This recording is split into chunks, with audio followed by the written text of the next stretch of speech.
This is Brock Radke from Las Vegas Weekly, and this is the opening story from the feature cover package in the May 28th, 2026 issue. Screen-free summer. School's out, sun's out. Don't let your devices get in the way of real family fun. When there's no school and it's 110 degrees outside, it's easy for kids and teens to get sucked into their phones and tablets. But according to experts from the Mayo Clinic, relying on screens to kill time can cause obesity, disrupted sleep, behavioral problems, delays in language development and social skills, and attention problems. In today's fraught landscape of mental health, it's important to be vigilant about our relationships with technology and devices. And families can build a foundation and provide a wonderful support system for healthier alternatives. There are a number of reasons we rely on screens. Sometimes they're the easiest and quickest solution to providing some relief.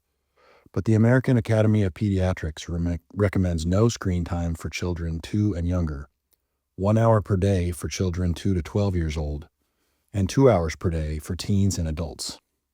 To help you get closer to those targets, we've created this guide for today's families, for parents who work from home, for teens who don't have the means to go out, and for generations who want to connect with each other. Let's free our minds from the screen suck. Working together. Making the most of summer with the family when you work from home. Paulina Wiedner is a 25-year Las Vegan who graduated from UNLV and jumped immediately into the marketing industry. 6 years ago, right before COVID, she started her own company, The Marketing Model, and built it into a success while navigating motherhood and working from home. Quote, "No day is ever the same as the next one or the one prior, and the distractions can definitely get to you," Wiedner says. But finding ways to include my kids in the things I do for work has made my life a lot easier. They've seen me put together a client event and gone to photo shoots, and showing them at an early age that work ethic and the importance of it is a different type of education for them.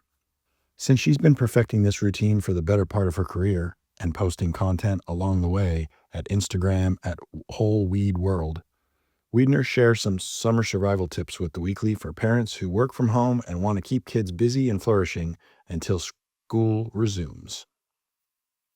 Start with a morning menu. Since the early hours can be one of the most productive times for remote workers, use one of the popular morning menu workbooks to keep young children occupied and engaged. Wiedner supplies her 5-year-old with a few sheets after breakfast and often takes her laptop to the table to hang out together. Get outdoors as much as you can. Parents and kids both need breaks in their day, and Wiedner likes to get a little active. Quote, "We do a lot of outdoor time, and they can stay pretty busy in the backyard, but Vegas gets so hot, so this is typically an evening thing. We pop out when the sun's going down, and I'll finish up work emails while they play." Make your schedule chunky. Quote, "Planning is about knowing when you have chunks of uninterrupted time, or when I can get help from grandma or my husband, because kids need things at different times," she says. "And I try really hard to give the kids a few-hour chunk of my time, too, and then I don't feel guilty when I do have to pull away." Avoid messy activities. Crafts are great, but stick to cutouts, popsicle sticks, construction paper, and glue. Paints and other materials will create a cleanup you may not be able to fit into the day. Find the office scenario that works best. As many of us learned during the pandemic, a dedicated workspace can be a game changer by allowing you to get a lot more done in a shorter amount of time.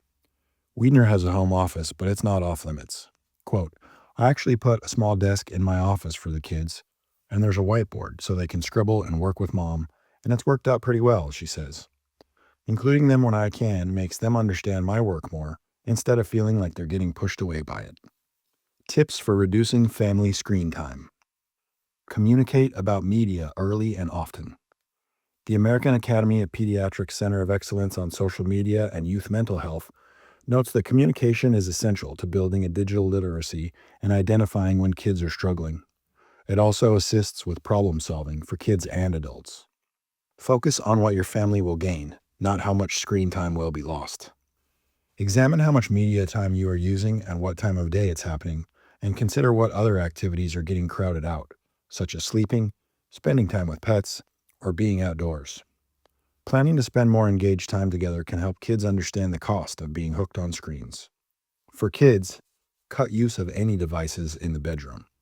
In bestseller The Anxious Generation, social psychologist Jonathan Haidt links the rise of youth depression and anxiety with the prevalent use of screens and access to social media. When kids are alone in their own space without supervision, they can end up spending hours absorbing damaging content. Dedicate space and time for screens. Shared household devices in shared spaces can create healthy usage habits. Treat the internet like a library, and let kids check out devices for short periods of time when appropriate. You can find this story and others online at LasVegasWeekly.com.